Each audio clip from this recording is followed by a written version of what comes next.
Happy Friday, everyone. Welcome to the Citizens Advisory Podcast, which is presented by the Citizens Advisory of Pennsylvania.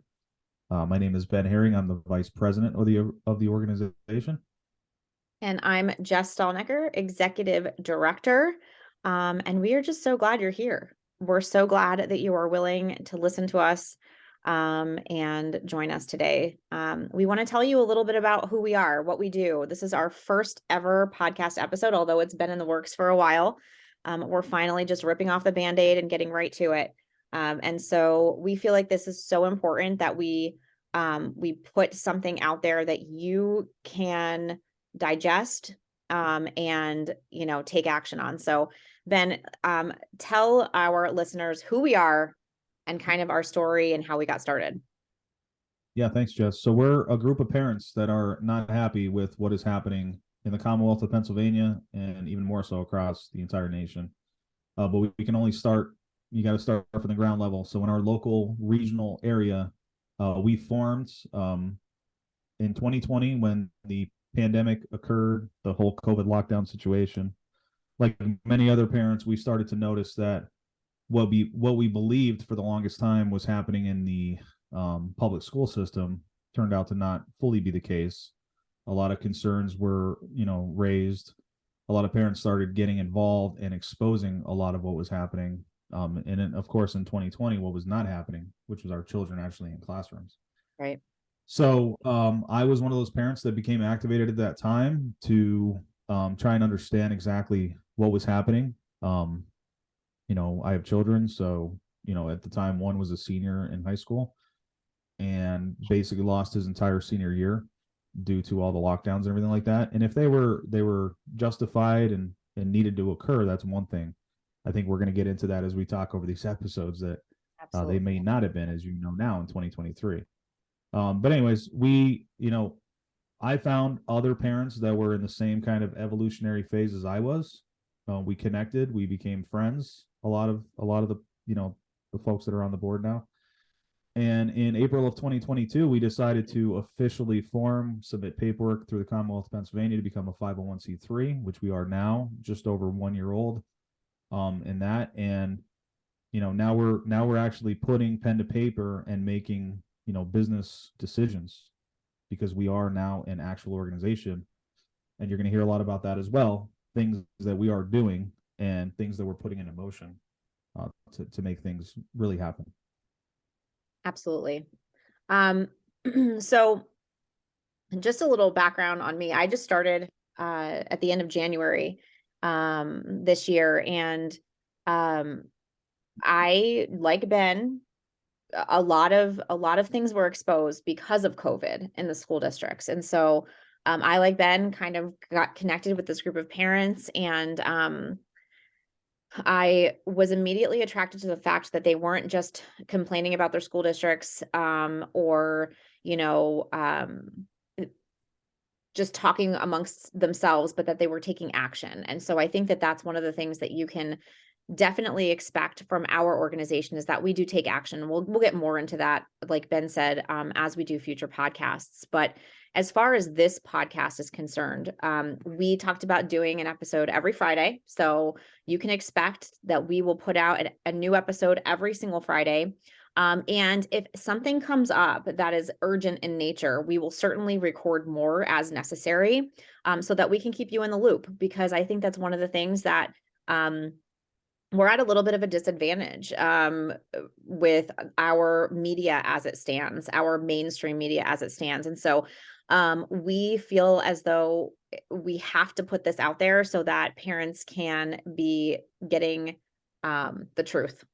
So let's talk a little bit about like what we do, what our priorities are. And I'll have you start, Ben, because I think that it's important to understand, where we're at in terms of our organization, where we stand on certain things. So can you get us started with that, Ben? Yeah, let me back up real quick though. I want to talk Yeah. about two quick things. The media is absolutely not our friend for No. whatever reason.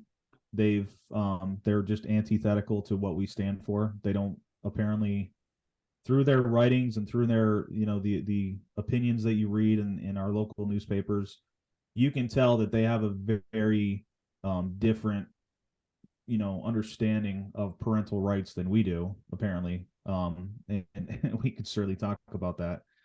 And we are rooted in fundamentally a parental rights organization. I want to make that clear. Yeah. Regardless of what the substance is and what the topic is, if it has to do with you as a parent losing the ability to make a choice for your child, we are here and we will be right there by your side fighting this, because that is not something that we believe in any way. A parent always reserves the right to make decisions for their children. And then on Jess, I want to talk quickly about you.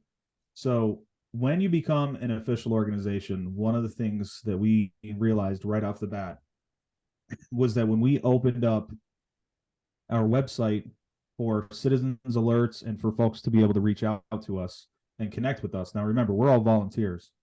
We're all parents that, work, and we volunteer because this is so near and dear to our hearts. But we learned right away, holy cow, we knew there was a lot of issues.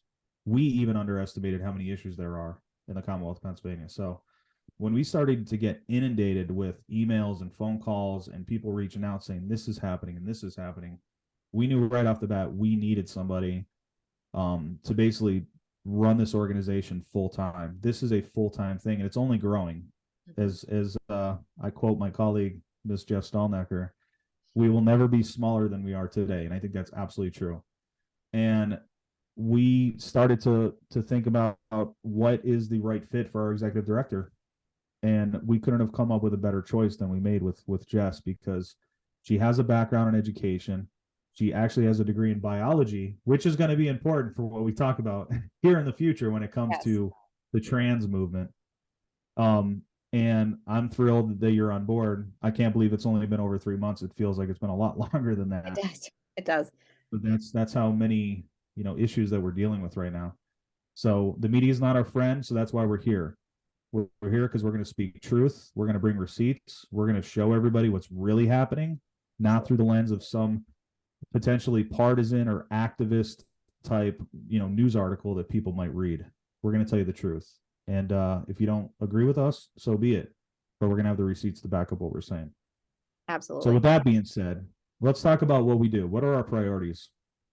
So we have 8 priorities right now, and they're all very, very, very crucial to being a parent and to raising children in today's day and age. The first one we have is what is a 903 policy. If you're on our Facebook page, you've seen that Jess actually did a short clip on this on our Facebook page. But what does your 903 policy mean in schools? It's your ability to speak at public meetings. Unless you're living under a rock and you haven't seen the last 3 years of national news stories of parents that have gone to school board meetings to address their school boards, that is what the 903 policy is. We've learned that out of the 502 school districts, the public schools in the Commonwealth, most of them have a 903 policy that is actually not truly consistent with what the law should be. And that's something that we fight back on. We send out legal notices, we send letters. We're going to continue to fight this until those 903 policies for all of your schools look the way they should look. So right. if you lose that ability to speak in a public meeting, it's over, right? Like that is literally the number one priority that we have. Do you want to talk about 103 and I can move into some of the curriculum stuff? Absolutely. So 103 is very near and dear to my heart. The 103 policy for your schools is a non-discrimination policy. And in episode 2, we're going to talk pretty extensively about this with this House Bill 300 that came out. So your 103 policy is why discriminated against. And on the surface, it sounds that's completely normal. You should not be discriminated against because of your race, religion, sex, whatever, whatever category that is. There's 11 categories that are in there for most 103 policies. But what we're seeing across the Commonwealth, due to the current government that we have, is a very strong push for this 103 to include terms such as sexual orientation, which I have no issues with. Right. You being gay, lesbian does not matter. I don't think that provides any risk to another student. So I want to be clear on that. That's not where we stand. But where we do stand is on the gender identity. I don't believe that identity is a true thing. I think it's a made up, non-scientific term. We can get more into that as well, but the 103 policy is extremely important. If your school has a 103 policy that states that any student can use the facilities, play on the sports team, whatever of their quote gender identity, that means they're going to allow a boy who says he's a girl, even though he might have zero medical anything started, to go into the bathroom of your daughter. We have a problem with that. Right. Absolutely. To the next two things, we kind of broke them down. Social emotional learning, which again sounds really good on the surface, right? Like we know that we're in the middle of a mental health crisis and probably brought on by COVID, a lot of it. But there is a push in our public schools to be a mental health facility basically for our children. There's a lot of different surveys that are being taken, mental health surveys. A lot of times parents don't even know that they're occurring. And so it's really important to understand that this is happening in the schools, and that it's not always beneficial. We know again that there is a mental health crisis among our kids, but we also feel as though sometimes the schools are perpetuating that more than they're helping. And there's some apps that are going to be in our future episodes as well. We're going to talk about Couth. We're going to talk about Rhythm. We're going to talk about Terrace Metrics. There's different things we're going to talk about that explicitly talk about that SEL profiling Absolutely. of students. Yes. And then DEI and CRT, also part of the curriculum in the public schools. DEI stands for diversity, equity, and inclusion. And then CRT is critical race theory. And if you've been around for the last couple years, you see that this is kind of creeping up in our schools. And again, while on the surface, like, right, you don't want to be called a racist, right? Like, we don't want racism in schools. This actually is like racism at its peak. Like, these things are very divisive in school curriculum, makes children believe that because of the color of their skin, they are, the oppressed or the oppressor. There are some crazy things going on in schools where teachers are teaching about slavery in a way that makes, kids wear slave numbers on their hands and carry each other's books. Like there's some crazy things going on. And so we just are against any kind of divisive curriculum at all. Again, we want everyone to be included. We want everyone to be treated equally. But actually these curriculums are the opposite of that. Yeah, and we've seen that on full display in one of the school districts in Western Pennsylvania. Some of the parents reach out to us, and they changed the caps and gowns for the graduation to be one color because they want it to be more inclusive. And things like that are just part of this whole issue that they have with equity and inclusion and all that stuff. If you want to move on to academic performance. Yeah, I mean, thank you. It's no secret. I was on a podcast a few weeks ago, and the question was brought up: where do we currently rank? And we're in the late 20s and the 30s in almost every category when it comes to education performance, like academic performance. And there's no you could trace back a little bit and kind of figure out why that is. When the United States Department of Education was formed in the 70s under Jimmy Carter, at that point in time, we were number one academically in the entire globe, and we need to be. It's for so many reasons, to include national security and everything. Absolutely.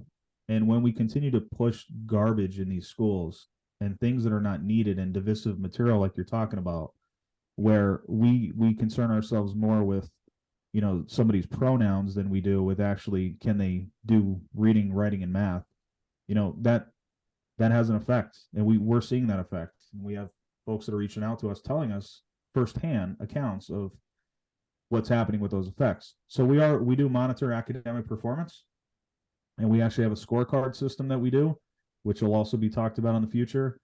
And we're going to be monitoring these schools that are performing poorly. And guess what? We're going to find out why and show you folks why. And I think you'll be enlightened to see some of this stuff. It's not good. Absolutely. Another big priority of ours is fiscal responsibility. I actually live in a district right now where we're having to furlough 12 teachers. And this is after all of the American Rescue Plan money. This is all the ESSER funds. For those of you who don't know what that is, that was COVID money given to the schools the last few years.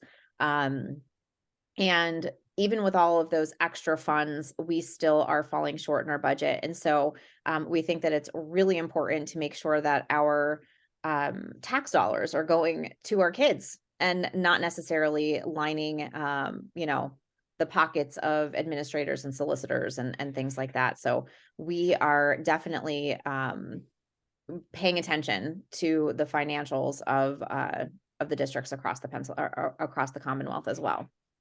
Can I jump in on that too? Yeah, absolutely. ESSER is something that our president, Jamie Walsh, is definitely going to talk about in a future episode, because Yes. this is something he kind of cracked the code on last year, maybe even late 2021. What happened with the current White House is they pushed out ESSER 2 and ESSER 3. The American Rescue Plan was originated from the Trump administration. Right. And it was to get ventilators and PPE into schools to protect our children when we didn't really know what was happening with COVID-19. Mm-hmm. Well, then we kind of figured out what was happening, and then we got smarter, and a lot of good research was done. But then it got hijacked. It got hijacked and became a political issue. Absolutely. So now ESSER 2 and ESSER 3, just to expound upon that funding, because it was a lot of money. This is not their money. This is our money. These are taxpayer funds. ESSER 2 and ESSER 3 were sent to school districts who applied for it, but like everything else, strings were attached. So here's, $10 million in ESSER 2 funds to whatever school. But in return, the Department of Education requires that you now teach all of the above that we just talked about. Gender theory, critical race theory. You're going to teach children that they need to be classified, profiled, all that stuff. So ESSER is a really, really, really bad topic. Excuse me, that like I said, Jess, we're definitely going to have to talk about that one. Yeah, that'll have to be an entire episode. Yeah. Violence in schools. Yeah, We're violence seeing in it. schools. Yeah. Yep. So along with this equity and inclusion and all this other, I don't want to say trophy type mentality, but when you allow for when you're not accountable, and you're basically telling students they're not accountable for doing something wrong, and there's no repercussions for it, you get another huge issue that we're dealing with, and that we're having folks reach out to us about, which is violence in schools is actually getting much worse. I don't know if a lot of parents are seeing this, but I was out the other day in our own area of Miami Valley West. There were a lot of parents talking about that. Yeah. Like, have you heard about all the fights that are going on? There's fights every single day. I mean, this is due to the culture of what we're talking about right here. Mm-hmm. If you're not going to be accountable, and you're going to continue to teach that equity, well, then you can't punish anybody, because that's not being equitable, right? So I mean, it all ties in together, but it's really bad. So we do monitor violence in schools, and those are things that do happen. When it comes to that, we're going to bring it to your attention. Absolutely. And then I'm going to have you close us out with the adherence to lawful guidance, such as PA and federal law as it pertains to our kids in school. So there's quite a few laws, federal and state, that protect our kids. And since you are our law and strategy guy, let's have you close us out with that. It's funny too. Full disclosure: I'm nowhere near an attorney, nor would I ever want to be an attorney. No. Because they are what the term I heard was, quote, professional assholes. I think a lot of them would actually tell you that they are too. Yeah. Language. But the reason I got involved with launch strategy, we have a committee structure, and that's the committee that I chair, is because I just read so much, and I'm just a real basic what's fair and what's not fair kind of guy. And when I'm seeing some of these things happening where a parent submits a right to know request and is told you can't get this, even though it's their own child, Right. Like the fairness doctrine, if you will, is completely violated. Like, that's their child. Why wouldn't they be able to see the information about their child? So I do a lot of reading. I follow a lot of the the laws in the state, a lot of the court cases that are going through the state. So just on that alone, I kind of, morphed into this position of chairing the law and strategy committee. And what I found through all my readings and research and talking to our attorney that we have is there's a lot of protections out there that a lot of parents are not aware of. Right. So COPPA is a big one. It's Children's Online Privacy Protection Act. It's a federal statute. FERPA, a lot of folks have heard of through going if they've sent their kids to college. That's basically the financial protections of students. HIPAA, we've all heard of HIPAA. That's medical privacy. The Sunshine Act. The Sunshine Act is so huge in the Commonwealth of Pennsylvania. The right to know law exists. We've gotten extremely familiar with the right to know law, and we're only getting more familiar each day. But these are things that are resources that we're going to continue to stress to our members that utilize these resources to the fullest extent possible. But to this priority for us, when a school district is not following these guidelines and these lawful statutes, we will pursue whatever remedy we need to on behalf of the parents to make sure that they're not their rights are not violated. Pretty much. Absolutely. Yeah. So and those are the 8 priorities that we have, right? Yeah, and we know that probably sounds like a mouthful, right? That sounds like a lot of stuff, and it is. And sometimes it can be discouraging, and sometimes you can feel like you're like alone in the fight, or you're the only one that has these viewpoints. But I think one of the biggest things that we want from this podcast is to be an encouragement, right? Like we want you to know you're not alone in the fight. Like that's why we're here. And also, as tough as this stuff is to digest, there is a way to continue to take action and push back against it. And so we hope that that's what you get from this podcast. You get the truth, you get action items, and you have, a group of people that are in the fight with you. Yeah.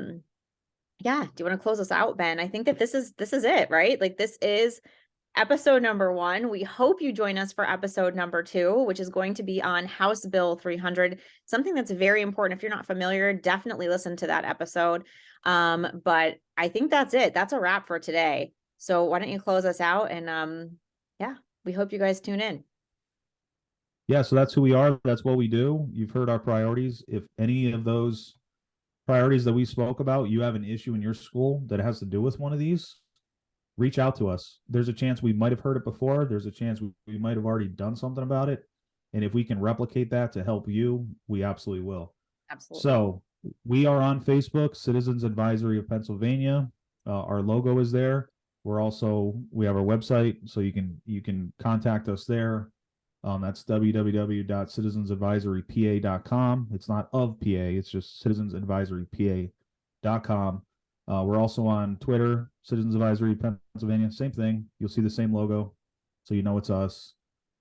So please reach out. Let us know. Even feedback is even always encouraged. And if you're out there and you're listening to this, join our team.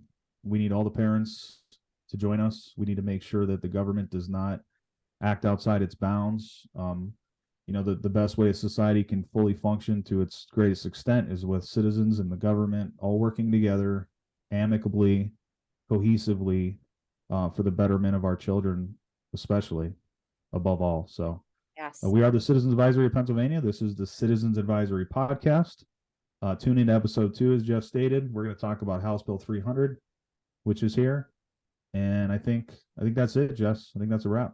Yeah, that's a wrap. Thanks for listening. See you next time.